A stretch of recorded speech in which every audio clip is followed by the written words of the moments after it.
ప్రభునందు ప్రియమైన పరిశుద్ధమైన దినం, ప్రభు దినం, దేవుని సన్నిధికి ఆయన మాటలు వినాలని ఆశతో విచ్చేసి ఉన్నటువంటి మీకు అందరికీ కూడా ప్రభు పక్షంగా నా హృదయపూర్వకమైనటువంటి వందనములు తెలియజేస్తున్నాను. అలాగే బైబిల్ చదివిన వారికి, ప్రార్థించిన వారికి, పాటలు పాడి ప్రభు నామాన్ని స్తుతించిన వారికి కూడా నా వ్యక్తిగత కృతజ్ఞతలు తెలియజేస్తున్నాను. క్రీస్తునందు ప్రియులారా, ప్రత్యేకమైనటువంటి దినాలలో మనము ఉంటూ ఉన్నాం. సంఘంగా ఆయన శ్రమలను, ఎలాగో యేసు ప్రభువు వారు శిలువ శ్రమలను అనుభవించాడు, వాటిని కొంచెం జ్ఞాపకం చేసుకుంటూ ఉన్నాం. వాటిని జ్ఞాపకం చేసుకోవడం ద్వారా మరింతగా దేవునికి దగ్గర అవ్వాలనే ఆలోచన, దేవునికి మహిమకరంగా ఉండాలనేటువంటి ఆ నడిపింపు ఎంతో ప్రాముఖ్యమైనదిగా ఉంటూ ఉంది. చదువుకున్న భాగంలో యేసు ప్రభువు వారి శిష్యులలో ఒకడైన యూదా యేసు ప్రభువు వారితోనే ఉండి ఆయనను పాపుల చేతికి అప్పగించినటువంటి సందర్భాన్ని మనము గమనిస్తాం. చదువుకున్న భాగంలో మనము చూచినట్లయితే 22వ అధ్యాయం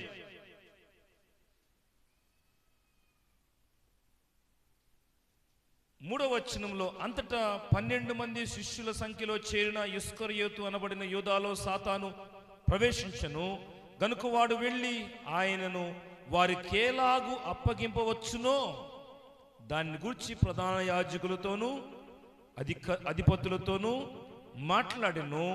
అందుకు వారు సంతోషించి వానికి ద్రవ్యం ఇవ్వ సమ్మతించిరి.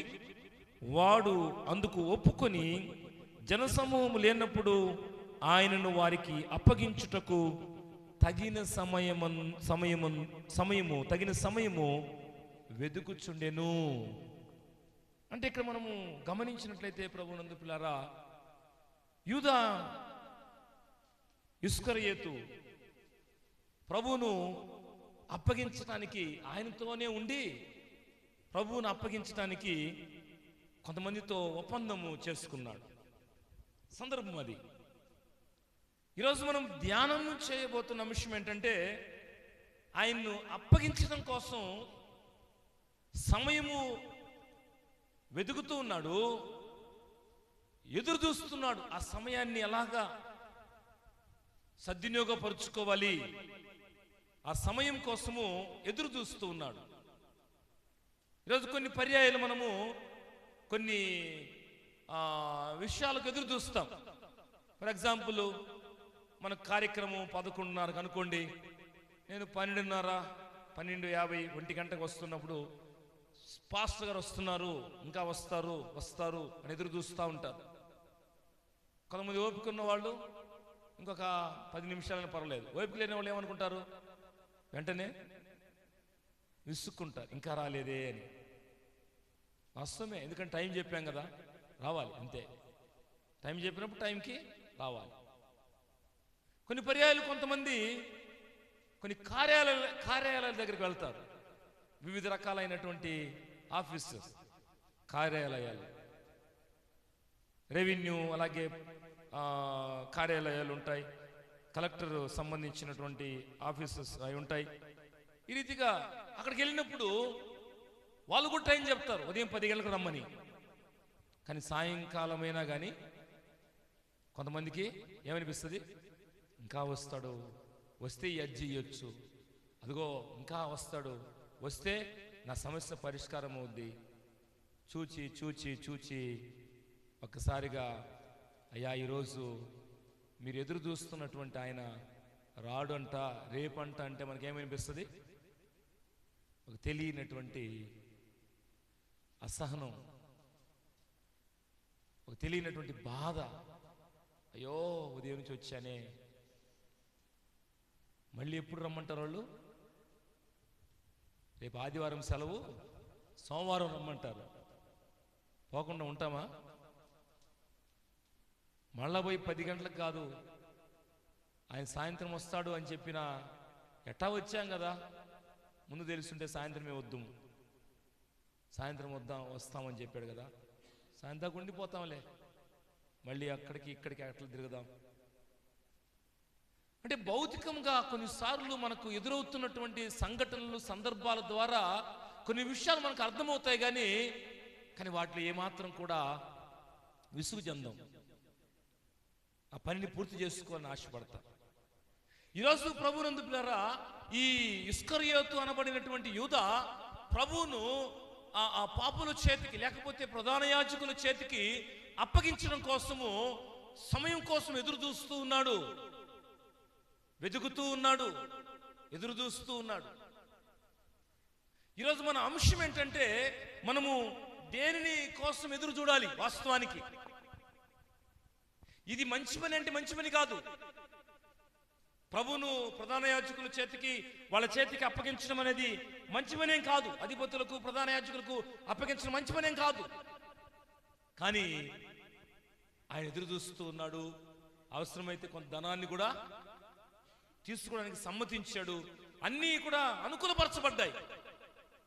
ఈరోజు సమాజంలో కూడా కొన్ని ఉపయోగం లేని వాటి కోసం, వ్యర్థమైన వాటి కోసం ధనాన్ని పెడుతూ ఉన్నారు, ఖర్చు పెడుతూ ఉన్నారు, సమయాన్ని ఖర్చు పెడుతున్నారు. కానీ ఉపయోగకరమైన దానికోసం చాలా మంది ఉచితంగా వచ్చి వినడం కోసం, దేవుని సన్నిధిలో కూర్చొని విలువైనటువంటి మాటలు వినడం కోసం చాలా మంది ఆ మనసుకు వాళ్ళకి రావడం లేదు. కొంచెం సేపు ఎదురు చూడాలన్నా ఏడబోతాం, ఇంతసేపు ఎండైతే పాస్టర్ గారు ఇప్పుడు దాకా రాలేదు, పోయి కూర్చొని నడుములన్నీ నొప్పులు వస్తున్నాయి, మాకు ఆకలి అవుతూ ఉంది, లేకపోతే మేము ఇంత ఓపిక ఉండలేము. జాగ్రత్త ప్రభువులారా, యూదా ప్రభువును అప్పగించడానికి సమయం కోసం వెతుకుతూ ఉన్నాడు, ఎదురు చూస్తూ ఉన్నాడు. యూదాలో సాతానుడు ప్రవేశించిన తర్వాత, ఈరోజు సాతానుడి యొక్క ఆ యొక్క నడిపింపులో ఎవరుంటారో వారు ఉపయోగకరమైన దానికోసం ఎదురు చూడరు, ఉపయోగకరమైన దానికోసం ఆశ కలిగి ఉండరు, ఉపయోగకరమైన దానికోసము ఏమాత్రం కూడా ఆసక్తి ఉండదు. కాబట్టి ఈరోజు మనము కొన్ని విషయాలు బైబిల్ గ్రంథం నుంచి జ్ఞాపకం చేసుకుందాం. మనం దేనికోసం ఎదురు చూడాలి,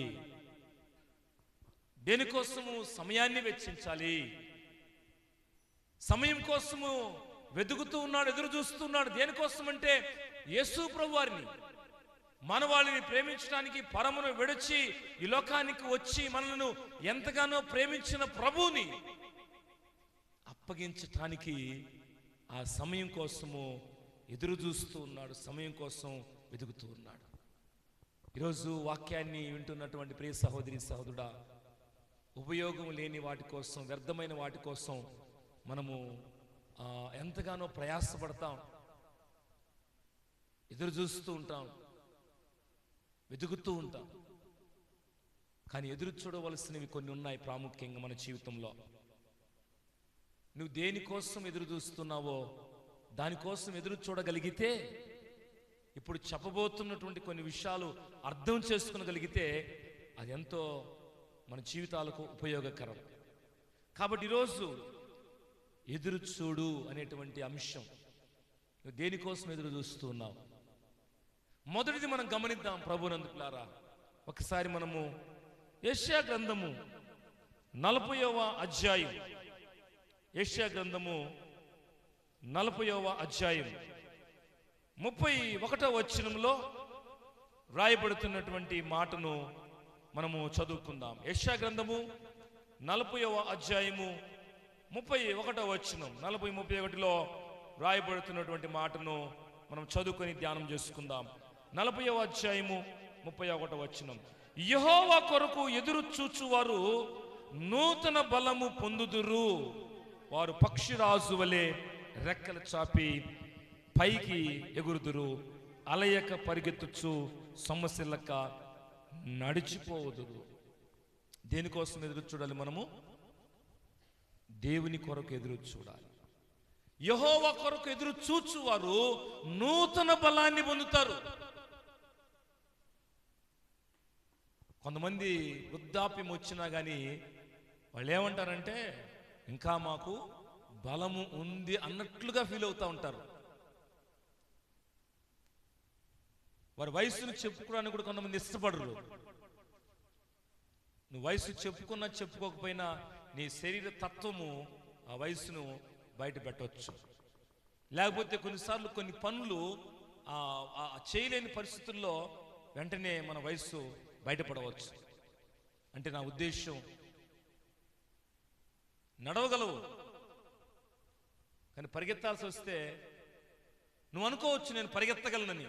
పరిగెత్తినాక అర్థమవుతుంది, వెంటనే 4 అడుగులు వేయంగానే తెలియకుండా శరీరంలో అలసట వచ్చేస్తుంది. ఒక యవ్వన బిడ్డ ఏం చేస్తాడు? బాగా చక్కగా పరుగులు తీస్తాడు. కాబట్టి ఈరోజు దేవుని కొరకు ఎదురు చూచేవారు నూతన బలాన్ని పొందుతారు. ఈరోజు భౌతిక సంబంధమైన బలం కోసం చాలా మంది ఖర్చు పెట్టి జిమ్కి వెళ్తూ ఎంతో ఖర్చు పెడుతున్నారు. సమయాన్ని ఎంతగానో వెచ్చిస్తూ ఉన్నారు. ఉదయము 1 గంట, ఉదయము 2 గంటలు, లేకపోతే సాయంత్రము, వీలు కాకపోతే సాయంత్రము 1 గంట 2 గంటలు. ఎందుకంటే యాక్టివ్గా ఉండాలి, హుషారుగా ఉండాలి, బాడీ బిల్డప్ చేసుకోవాలి, ఆరోగ్యకరంగా ఉండాలి, చాలా కాలం బ్రతకాలి. ఎన్ని ఆలోచనలు! కానీ దేవుని కొరకు ఎదురు చూచేవాడు నూతన బలాన్ని పొందుతారు. దానికోసం మనం ఎదురు చూడాలి. ఆయన కోసం ఎదురు చూడడం అంటే ఏ మాట అయితే దేవుడు నాతో మాట్లాడుతున్నాడో ఆ మాట నేను స్వీకరించాలి. నా జీవితంలో నేను అన్వయం చేసుకోవాలి. నా జీవితానికి నేను అన్వయం చేసుకొని ఆ మాట ప్రకారం ముందుకు సాగాలి. అందుకనే యెహోవా కొరకు ఎదురు చూచువారు నూతన బలాన్ని పొందుతారు. కొన్ని పర్యాలు కొంతమంది అంటూ ఉంటారు, అయ్యా ఇంత వయసులో కూడా వాళ్ళు ఎంత చక్కగా కింద కూర్చుంటున్నారు, మోకరిస్తున్నారు, కింద చాప మీద పండుకొని లేస్తున్నారు. వారొక సాధన చేస్తున్నారు. దేవుని దగ్గరకు వచ్చిన తర్వాత దేవుని క్రమంలో నడిపించబడుతున్నారు. కాబట్టి ఒక ఆధ్యాత్మికమైనటువంటి స్థితిలో వారు మాదిరికరంగా ఉంటున్నారు.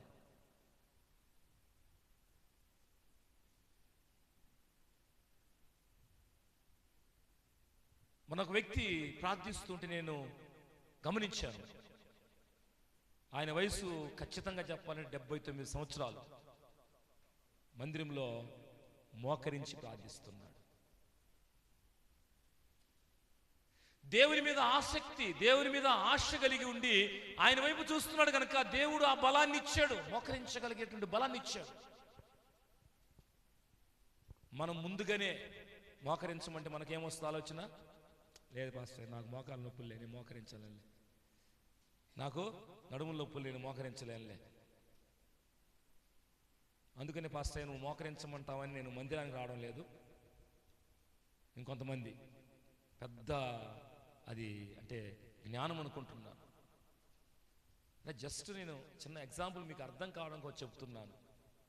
యెహోవా కొరకు ఎదురు చూచువారు నూతన బలం, ఆ బలాన్ని ప్రభు ఇస్తాడు మనకి. మనం ఆశ కలిగి ఎదురు చూడాలి, దేవుని వైపు చూడాలి.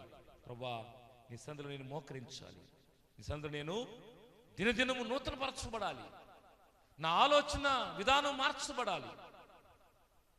నేను మందిరంకి వచ్చిన తర్వాత నా ఆలోచన విధానము నీ వైపున మళ్ళాలి, లోకం వైపున కాదు. దేవుని మందిరంకి వస్తూ కూడా కొంతమంది ఆలోచన విధానం ఎలా వెళుతుంది? లోకం వైపున. లోకంలో ఉన్నదంతయు శరీరాశ, నేత్రాశ, జీవడంబము, ఇంకా అదే ఆలోచన వైపున వారు ఎదురు చూస్తూ ఉన్నారు, ఆలోచన చేస్తూ ఉన్నారు.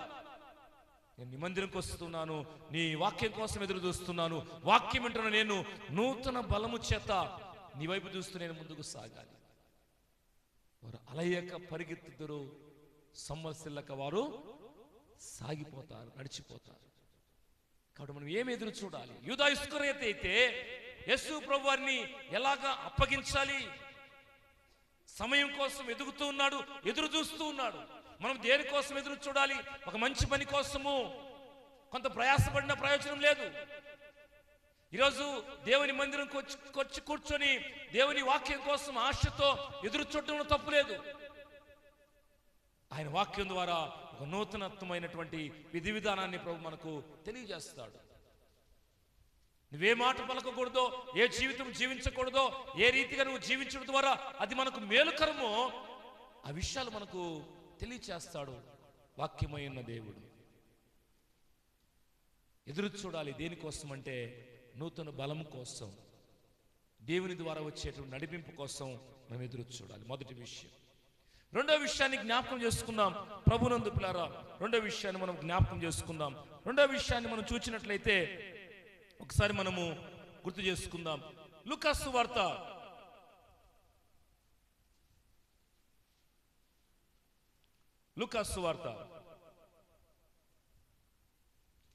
21వ అధ్యాయం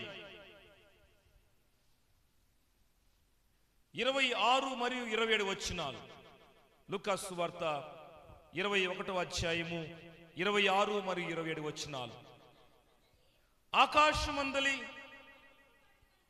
ఆకాశమందలి శక్తులు కదిలింపబడును గనుక లోకము మీదికి రాబోచున్న వాటి విషయమై భయము కలిగి మనుషులు ఎదురు చూచుచు ధైర్యము చెడి కూలుదురు. అప్పుడు మనుష్య కుమారుడు ప్రభావముతోను మహామహిమతోను మేఘారుడై వచ్చుట చూతురు. ఇవి జరగనారంభించినప్పుడు మీకు ధైర్యము తెచ్చుకొని మీ తల ఎత్తుకొనుడి, మీ విడుదల సమీపించుచున్నదనెను. దేని గురించి ఇక్కడ ప్రభు చెప్తున్నాడు? దేని గురించి చెప్తున్నాడు? అర్థమైన వాళ్ళు చెప్పొచ్చు. దేని గురించి? అర్థమైతే మేము ఎందుకు ఇక్కడ ఉంటామంటారా? అర్థమైనా మేము ఎందుకు చెప్పాలంటారా? నువ్వు ఉండేది ఎందుకు? అర్థమైతే నువ్వు చెప్పడానికి కదా నువ్వు అంటారా? దేని గురించి చెప్తున్నాడు ప్రభు? ఆయన రాకడ గురించి చెబుతూ ఉన్నాడు. వ్యర్థమైన వాటి కోసం ఎంతో ఎదురు చూస్తున్నాం, కానీ ఆయన రాకడ ఉంది అని నమ్ముతున్న ప్రతి వ్యక్తి ఆయన రాకడ కోసం ఎదురు చూడాలి. ఎదురు చూచే వ్యక్తి ఎలా ఉంటాడు? తన ఇష్టానుసారంగా జీవించడు, తన ఇష్టానుసారంగా జీవించదు, దేవుని వాక్యానికి అనుగుణంగా జీవిస్తారు. దేవుని రాకడకు సూచనలు చాలా క్లియర్గా జరుగుతూ ఉన్నాయి. అక్కడక్కడ భూకంపాలు, యుద్ధాలు, కరువులు, మరి రాజ్యం మీదకు రాజ్యము, జనము మీదకు జనము, ప్రేమ చల్లారిపోవడము, అనేక రకాలైన ఆకాశ శక్తులు కదిలించబడడం, ఇవన్నీ జరుగుతూ ఉన్నాయి. ఇవి జరుగుతూ ఉన్నప్పుడు ప్రభు రానై ఉన్నాడు. ఎందుకంటే రాకడ గురించి ప్రభు చాలా చక్కగా తెలియజేశాడు.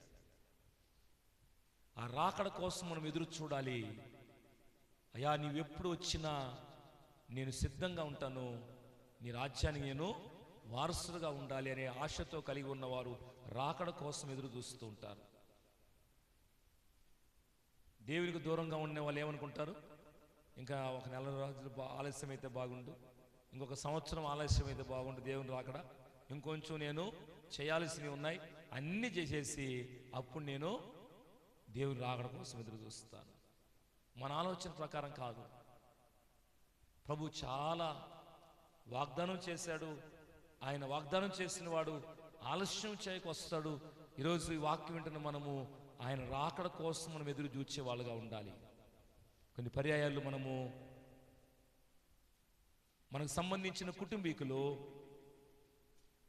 ఇతర దేశాలకు వెళ్ళినప్పుడు వాళ్ళు వస్తున్నారని తెలిస్తే ఎక్కడికి వెళ్తాం? మనం ఎక్కడికి పోతాం?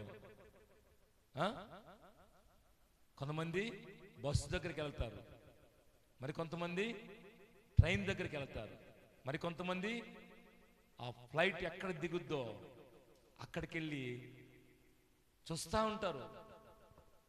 కొంతమందికి ఆ సమయం అనౌన్స్ చేస్తారు, ఇదిగో ఈ సమయానికి వస్తారని. ముందుగానే వెళ్ళిపోతారు వాళ్ళు. ముందుగానే వెళ్ళిపోయి కూర్చుంటారు. కూర్చొని ఇదిగో మా కుమారుడు, ఇదిగో మా కుమార్తె, లేకపోతే ఇదిగో మా తండ్రి, ఇదిగో మా తల్లి మమ్మల్ని విడిచి ఇదిగో ఇంత దూరంకి వెళ్ళి అదిగో ఆమె జీవనోపాధిలో మాకు మరి ఉపయోగకరంగా ఉండడం కోసం ఇదిగో సంపాదన కోసము అక్కడికి వెళ్ళింది, వస్తూ ఉన్నాడు, ఎదురు చూస్తూ ఉంటారు. ఆ టయానికి ఇంచుమించుగా వెనక ముందు కొన్ని ఫ్లైట్స్ రావచ్చు. ఈ ఫ్లైట్లో దిగుంటాడేమో మా తండ్రి, ఈ ఫ్లైట్లో దిగుంటుందేమో మా తల్లి, మా అన్న ఇదిగో ఇక్కడ దిగుంటాడేమో, చెల్లి ఇక్కడ దిగుంటుందేమో, వస్తూ ఎదురు చూస్తూ ఉంటారు. వాళ్ళ ఎదురు చూపంత ఎలా ఉంది? అదిగో అప్పుడు ఇదిగో ఈ సన్నగా వెళ్ళాడు, లేకపోతే సన్నగా వెళ్ళింది, అట్లాగే ఉంటారేమో.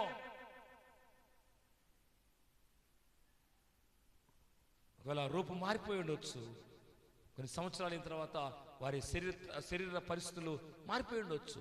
కానీ మన ఆ మైండ్లో ఫిక్స్ అయి ఉంటుంది, ఇలాగే వెళ్ళింది కదా, ఇలాగే వెళ్ళి అలా ఉంటారేమో, ఇంకెలా ఉంటారో ఎదురు చూస్తూ ఉంటారు. ఎక్కడెక్కడో ఎదురు చూస్తూ ఉన్నావు, పక్కనే వచ్చి ఆయన ఒకవేళ నిన్ను అదిగో చెల్లి, తమ్ముడు, లేకపోతే తల్లిని హత్తుకున్నప్పుడు మనకి ఏమనిపిస్తుంది? ఎంతో ఆనందం అనిపిస్తుంది. ఎవరు? ఇదిగో అప్పుడు వెళ్ళాను కదా నేను మీ అన్నని, లేకపోతే మీ తండ్రిని, మీ తల్లిని, మీ చెల్లిని, ఆ సంబంధాలను బట్టి. నేను ఎందుకు ఇదంతా జ్ఞాపకం చేశానంటే ప్రభువులారా, మనం ఎదురు చూస్తూ ఉంటాం. అదిగో మా వాళ్ళు వస్తున్నారు, వాళ్ళు ఆ రోజు రాలేదంటే ఎంత ఆందోళన మనకి. ఏమైంది, ఎందుకు రాలేదు? ప్రభువులారా, ప్రభు కూడా రాకను ఆలస్యం చేయడానికి కారణం ఏంటంటే ప్రతి ఒక్కరు కూడా రక్షణలోకి రావాలి, నశించకూడని ఉద్దేశం. ఈరోజు వేటి కోసం ఎదురు చూస్తున్నారు, కానీ ప్రభు రాకడ దినం ఉంది, దానికోసం మనము ఎదురు చూచేవారుగా ఉండాలి. ఎప్పుడు వచ్చినా ప్రభు నీవు, నేను ఎక్కడ ఉండాలి? నీతో ఉండాలి. నీకోసం ఎదురు చూస్తేనే. ఒకరి కోసం పోయి ఇంకొకరు కనపడితే సంతోషం కాదు. నువ్వు ఒక దిక్కర ఉండాలనుకొని పోయి నువ్వు నరకంలో ఉంటే, పరలోకంలో ఉండాలనుకుని వెళితే ఈ లోకంలో ప్రభు రాకను ఎదుర్కొన్న తర్వాత ఒకవేళ నరకంలో ఉంటే ప్రయోజనకరం కాదు. నువ్వు ఎక్కడ ఉండాలనుకుంటున్నావో ఇక్కడే ఒక నిర్ణయానికి రావడానికి ఇష్టపడితే మంచిది. అది ఈ లోకంలో ప్రభువుతో ఉన్నాను కాబట్టి, లోకాన్ని విడిచితే ప్రభు రాకడ వస్తే ప్రభుత్వం కూడా నేను ఉంటాను, నిరీక్షణ, నమ్మకం. కావున ప్రియమైన సంగమా, సహోదరి సహోదరుడా, మొదటి మాట ఏంటంటే దేవుని బలము కోసం, నూతన బలము కోసం మనం ఎదురు చూడాలి. రెండవది, దేవుని దినపు రాకడ ఉంది, ఆ రాకడ కోసం మనము ఎదురు చూడాలి. కొంతమంది నమ్మడం లేదు. మొదటి పర్యాయం వచ్చినప్పుడు ఆయన బాలుడుగా జన్మించవలసి వచ్చింది, బాలుడుగా జన్మించాడు. పాట కూడా మనం పాడుతూ ఉంటాం, బాలుడు కాదమ్మా బలవంతుడు యేసు, పసివాడు కాదు ఆయన పరమాత్ముడు. ఒకవేళ బాలుడుగా వస్తున్నాడేమో, కానీ రెండవ పర్యాయం ఎలా వస్తా అని చెప్పాడు? యూదా గోత్రపు కొదమ సింహముగా, గర్జించు సింహం వలె ఆయన వస్తానంటున్నాడు. ఈరోజు ప్రభునందు ప్రియమైన సహోదరి సహోదరులారా, ఎదురు చూచేటువంటి ఆ ఎదురు చూపు, యూదా అయితే ప్రభువును ఎలా అప్పగించాలి అని ఎదురు చూస్తూ ఉన్నాడు, సమయం కోసం ఎదురు చూస్తూ ఉన్నాడు. అది ప్రయోజనకరమైనటువంటి పని కాదు. ఈరోజు ప్రయోజనకరం కాని పనుల కోసం, ఉపయోగం లేని వాటి కోసం ధనాన్ని, సమయాన్ని వెచ్చిస్తున్నారు. కానీ దేవుని సన్నిధిలో ఆయన వాక్యం వింటున్నటువంటి మనము నూతన బలాన్ని పొందుకోవడం కోసం ఆశతో ఎదురు చూచే వారమే కాకుండా, దేవుని సంఘంలో నుంచి మనకు వినిపించబడుతున్నటువంటి మాటల ద్వారా దేవుని దినపు రాకడ ఉంది కాబట్టి, దానిని ఎవరైతే ఆశతో ఎదురు చూస్తారో ఆ రాకడ కోసము సిద్ధపరచబడిన ప్రతి ఒక్కరూ, సంఘముగా సిద్ధపరచబడిన ప్రతి ఒక్కరు కూడా ప్రభు రాజ్యానికి వారసులుగా ఉండగలరనేటువంటి ఆ ఉద్దేశాన్ని మనము ఆలోచన చేయాలి. కాబట్టి ప్రభునందు ప్రియ సహోదరి సహోదరుడా, రెండవ మాట ఏంటంటే దేవుని దినపు రాకడ కోసం మనము ఎదురు చూడాలి, సిద్ధపడాలి. మూడో విషయాన్ని జ్ఞాపకం చేసుకుందాం. బైబిల్ గ్రంథం నుంచి హెబ్రీ పత్రిక 11వ అధ్యాయం, అపోస్తలుడైన పౌలు హెబ్రీలకు రాసినటువంటి పత్రిక 11వ అధ్యాయం 10వ వచనాన్ని మనం జ్ఞాపకం చేసుకుందాం. హెబ్రీ పత్రిక 11వ అధ్యాయము 10వ వచనాన్ని మనం చూసినట్లయితే రాయబడుతున్న మాటలను జ్ఞాపకం చేసుకుందాం. ఏలయనగా దేవుడు దేనికి శిల్పియు నిర్మాణకుడై ఉన్నాడో పునాదులు గల ఆ పట్టణము కొరకు అబ్రహాము ఏం చేస్తున్నాడు? ఎదురు చూస్తూ ఉన్నాడు. దేనికోసం? పునాదులు కలిగిన పట్టణం కోసము ఎదురు చూస్తున్నాడు. పునాదులు కలిగిన పట్టణమును నిర్మించిన వాడెవడు? దేవుడే. ఎక్కడున్న మాట మనము చూసినట్లయితే 2వ కొరింథీ పత్రిక 5వ అధ్యాయము 2వ వచనంలో, లేకపోతే మొదటి 2 వచనాలు చూస్తే, భూమి మీద ఈ గుడారము శిథిలమైపోయినను చేతి పని కాక దేవుని చేత నిర్మించబడినటువంటి నివాసం మనకెక్కడుంది? పరలోకమందుంది.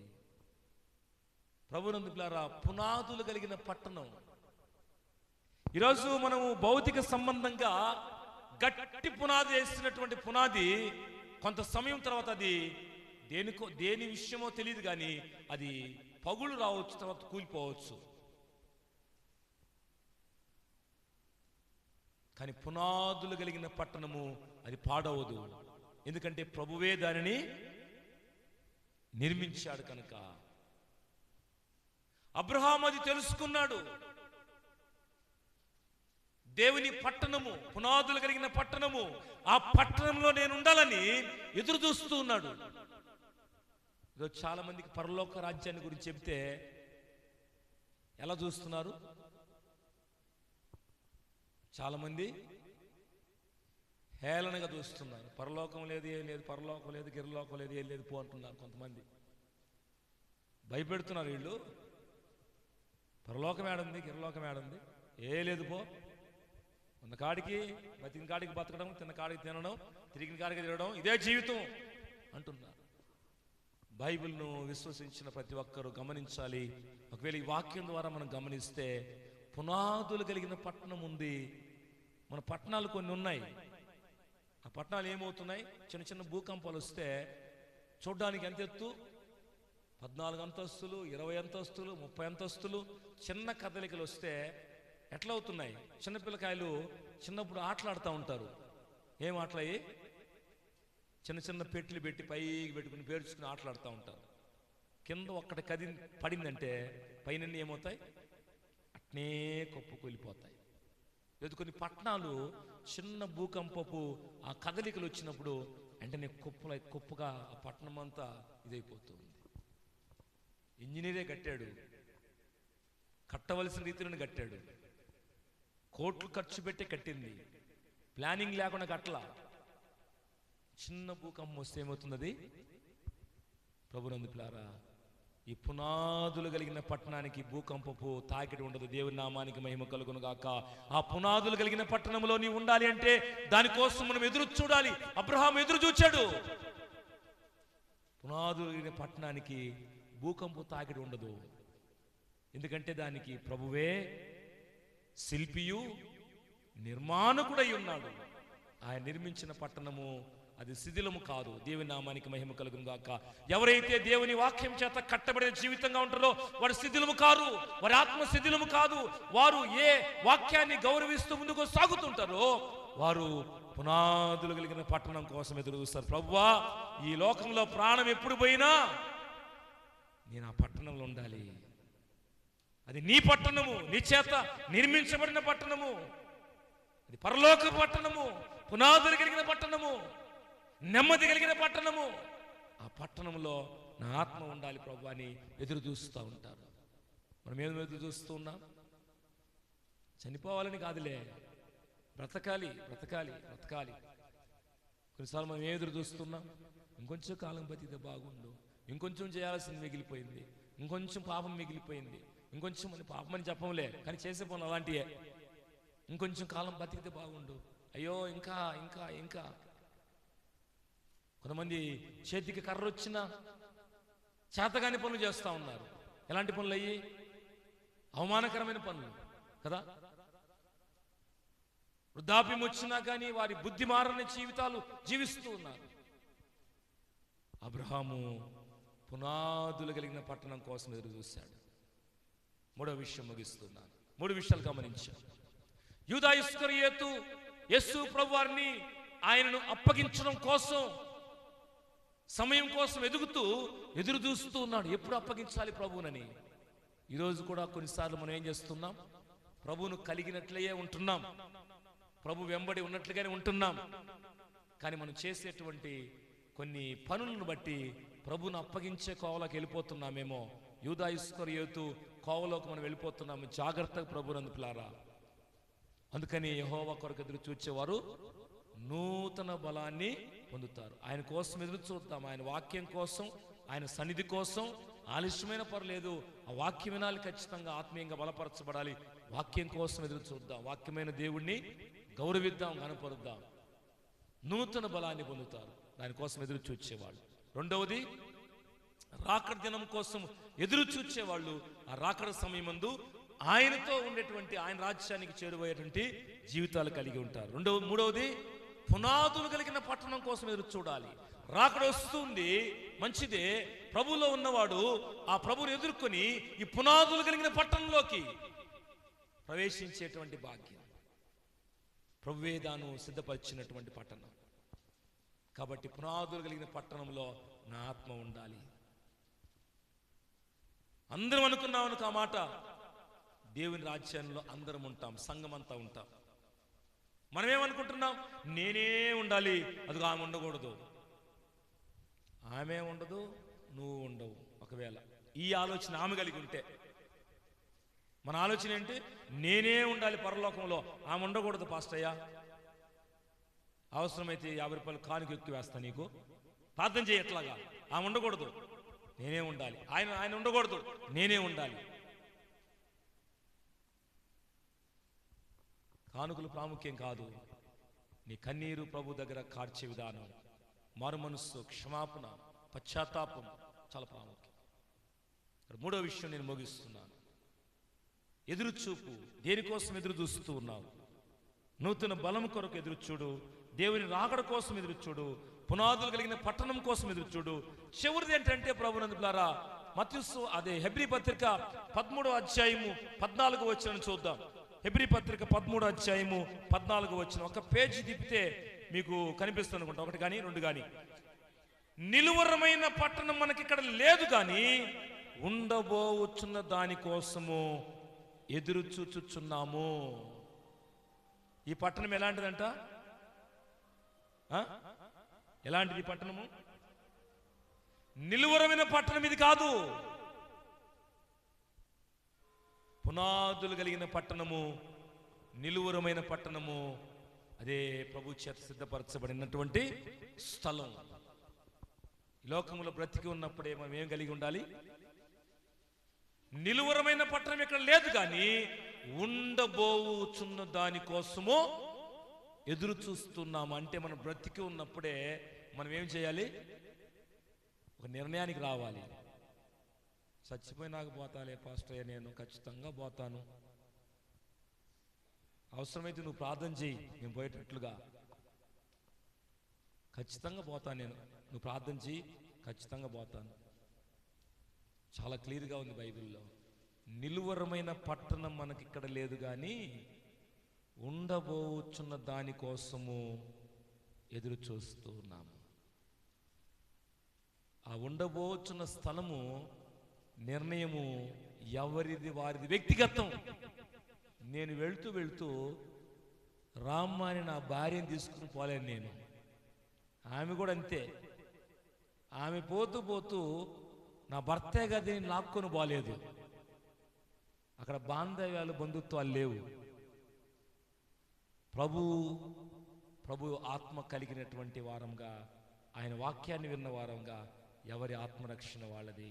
ఒకవేళ నువ్వు ప్రభువులో ఉంటే, ఎదురు చూస్తూ ఉంటే, ఆయన బలాన్ని పొంది, ఆయన రాకడ కోసం సిద్ధపరచబడి, ప్రభు రందు పిల్లల మూడో విషయాన్ని మనం గమనించాం. పునాదులు కలిగిన పట్టణం ఒకటి ఉంది, అందులోకి నేను ప్రవేశించాలంటే నిలువరమైన పట్టణం ఇది కాదు. కాబట్టి ఆ నిలువరమైన పట్టణం కోసం మనం ఏం చేయాలి? ఎదురు చూడాలి. ఆ ఉండబోయే స్థలాన్ని మనము పొందుకోవాలి. ఉచితంగా ప్రభు ఇచ్చాడు. ఈరోజు మనం చాలామంది ఏం చేస్తున్నారు? అంతరిక్షంలోకి వెళ్ళి అది కొనాలని చూస్తున్నారంట కొంతమంది. అమ్మేవాడు వాళ్ళు కొనేవాళ్ళు అర్థం కాల. భూమి మీద అంటే కొంటున్నావు, ఒకరు కొన్నది ఇంకొకరు కొంటారు. 10 రూపాయలు పెట్టినాడు, తర్వాత 50 రూపాయలు పెడుతున్నాడు, తర్వాత 100 రూపాయలు పెడుతున్నాడు. డబ్బుంది కొంటున్నావు. పరలోకాన్ని కొనుక్కోవడానికి లేదు. కొనుక్కోవడానికి ఉంటే ఎవరుంటారు అక్కడ? అందరూ పరలోకంలో ఎవరుంటారు? అందరూ ధనవంతులే ఉంటారు. ధనవంతులకు పరలోకం అని లేదు. ఎవరైతే ఆ ఉండబోచున్న స్థలం కోసం ఎదురు చూస్తారో, నీవు ధనవంతుడైనా దరిద్రుడైనా మిడిల్ క్లాస్ ఫ్యామిలీ అయినా మిడిల్ క్లాస్ వ్యక్తివైనా ఎవరైనా సరే, కులము మతము జాతి వర్గము వర్ణము భేదము ఏమాత్రం లేదు.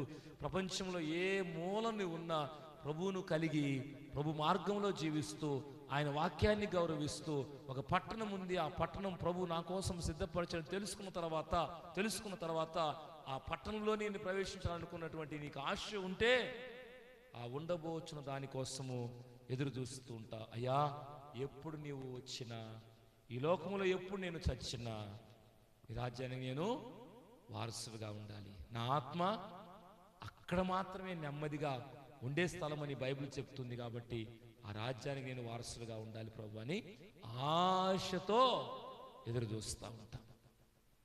ఒకవేళ నీకు ఆ స్థలం పట్ల ఆశ లేకపోతే ఇంకొక స్థలం ఉంది నీకోసం ఆశగా ఎదురు చూస్తూ ఉంటది. అదే నెత్తిన కాగ్ని.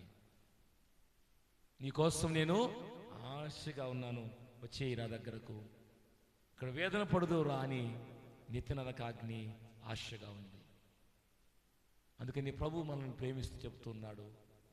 యూదా ఇస్కరియోతు ప్రభువుతో ఉన్నటువంటి వ్యక్తే, బలలో చేవేస్తున్నటువంటి వ్యక్తే, కానీ ఆయన ఆలోచన విధానంలో మార్పు ఎప్పుడు వచ్చిందంటే సాతానుడు యూదాలో ప్రవేశించినప్పుడు.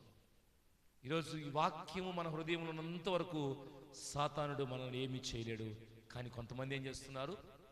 లోకం వైపు చూచినప్పుడు, దేవుని వాక్యాన్ని ప్రక్కన పెట్టినప్పుడు, దేవుని వాక్యం కోసం ఎదురు చూడనప్పుడు, దేవుని వాక్యానికి ప్రాధాన్యత ఉన్నప్పుడు శోధకుడు ప్రవేశిస్తాడు పక్కనే. ఏ ఆలోచన చెప్తాడో తెలియదు, ఎలా మోసంగా చేస్తాడో తెలియదు. ఆయన మాటను మనము విననీయకుండా చేస్తే వాని మాట వినాల్సి వస్తుంది. వాని మాట విన్న వాళ్ళు ఎవరు కూడా పునాదులు కలిగిన పట్టణంలోనికి ప్రవేశించలేరు.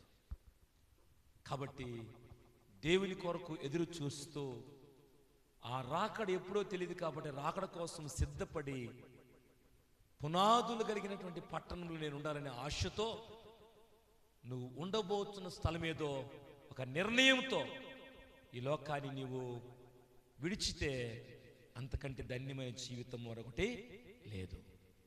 లేదయ్యా, నేను ఉదయం వస్తా అని చెప్పి సాయంత్రం వస్తానన్న పాస్టయ్యా, నీకోసం ఎదురు చూస్తూ ఉంటాను, వాక్యం వెంటనే వెళ్ళిపోతాను, మిగతా జీవితంతో నీకొద్దు, ఆదివారం వరకు మాత్రం నేను నన్ను ప్రశ్నించవచ్చు, ఆదివారం నన్ను ప్రశ్నిస్తే నేను పడతాను, మిగతా రోజులు నేను ఎక్కడికి పోయినా ఎక్కడ తిరిగి నన్ను నువ్వు అడగకూడదు అనే ఆలోచనతో మనం ఉన్నామనుకో, నేనైతే అడగలేనేమో ఒకవేళ, కానీ ప్రభు అడుగుతాడు. వాని క్రియల చొప్పున ప్రతిఫలం ఇచ్చడానికి జీతం నా దగ్గర ఉంది.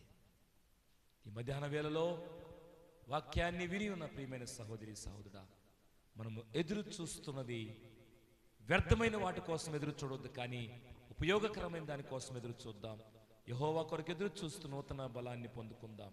ఇంతవరకు ఆత్మీయతలో కొంత బలహీనతలో ఉంటే బలపరచబడదాం. ప్రభువా, ఇంకా నేను దేవుని సన్నిధిలో కూర్చోవాలి, ఇంకా ప్రార్థన చేయాలి, ఇంకా దేవుని వాక్యాన్ని ధ్యానం చేయాలి. కాబట్టి దేవుని కోసం ఎదురు చూద్దాం. రాకడ దినం ఉంది, ఆ రాకడ దినాన నేను ఎదుర్కోవాలి, నీతోటి నిన్ను ఎదుర్కొని బిడ్డగా ఉండాలి. నేను అయ్యా పునరాదు కలిగిన పట్టణం కోసం నిరీక్షణ కలిగి ఉండాలి, దానికోసం ఎదురు చూడాలి. ఉండబోచున్న స్థలము ఈ లోకంలో నేను నిర్ణయానికి వచ్చి అందులో నేను ప్రవేశించాలి. అటు నడిపింపు నాకు దయచే ప్రభువా అని తల ఉంచుదాం, కళ్ళు మూద్దాం, ప్రార్థన చేద్దాం. చిన్న ప్రార్థన చేసుకుందాం, చిన్న ప్రార్థన చేద్దాం. ప్రార్థనలో ఏకీభవించాలని కోరుతుంటున్నాను. మహోన్నతుడైన మా తండ్రి, మీకు స్తోత్రాలు. పరిశుద్ధుడా, మీకు స్తోత్రాలు. ఈరోజు వ్యర్థమైన వాటి కోసం ఎంతగానో ఎదురు చూస్తున్న ప్రజలు, కానీ మీ సన్నిధి అంటే విసుక్కునేవారుగా ఉన్నారు. ఈరోజు నాయన విన్న వాక్యం తర్వాత మా ప్రియ బిడ్డలు మీకోసం ఎదురు చూచేటువంటి వారుగా, ఒక మంచి పని కోసం సమయాన్ని వెచ్చించేవారుగా ప్రియబిడ్డని మీరు బలపరచండి. యూదా ఇస్కరియోతు తండ్రి వెతుకుతున్నాడు, సమయాన్ని ఎదురు చూస్తున్నాడు, ఎప్పుడు మిమ్మల్ని అప్పగించాలి అని. మిమ్మల్ని కాకుండా తండ్రి మీ చేతికి మేము అప్పగించబడే వారంగా ఉండాలి. శోధకుడైన అపవాది చేతికి కాదు ప్రభువా, మీ చేయిని పట్టుకుని నడిచేవారుగా ఉండాలి మేము. అలా నడిపింపుతో మమ్మల్ని బలపరచండి. యెహోవా కొరకు ఎదురు చూచు వారు నూతన బలమును పొందుతారు. నూతన బలంతో ముందుకు సాగుతూ మీరు రాకడ దిన ముందని గ్రహించి, ఎప్పుడు మీరు రాకడ వచ్చినా మిమ్మల్ని ఎదుర్కోవాలి నిరీక్షణతో. అయ్యా, మీ రాకడకు మేము సిద్ధపడినప్పుడు నిత్యమైనటువంటి పట్టణం, పరలోక పట్టణం, పునాదులు లేని పట్టణం, ఆ పట్టణంలో ప్రవేశించాలి. ఉండబోచున్న స్థలం అదే. కాబట్టి దానికోసం ఎదురు చూచే ఆ గొప్ప నిరీక్షణ, ఆ కృపను మాకు అనుగ్రహించమని, ప్రకటించిన మాటలు ప్రతి హృదయంలో మీరు ఫలింపు చేయమని ప్రార్థిస్తున్నాం. 10th క్లాస్ ఎగ్జామ్స్ నాయన రేపటి నుంచి ప్రారంభమవుతున్నాయి.